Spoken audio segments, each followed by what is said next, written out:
Mga ka-idol, nandito po tayo ngayon sa Isla Verde. Yan, yung Diwata.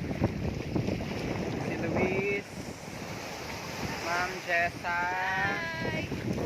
Kukoy, and hindi ko makita. Saan siya? Super ganda ng water. Crystal look, crystal look water. Yan. Okay. Napakalakas ng alon, agos ng tubig, mga ka-idol.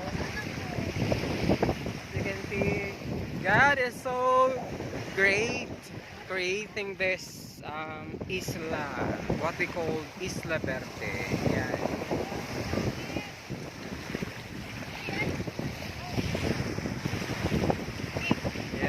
Okay, please stay put. Yes. Vlog ini vlog. Vlog. Okay.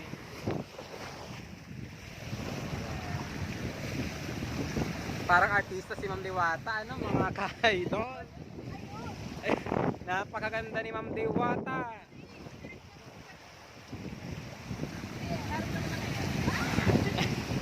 Kasalukuyan meron silang pictorial together with Ma'am Jessa. As you can see, napakalawak po ng isla na to, Isla Verde. Malawak ng lupain, marami pang places na hindi natin nararating dito.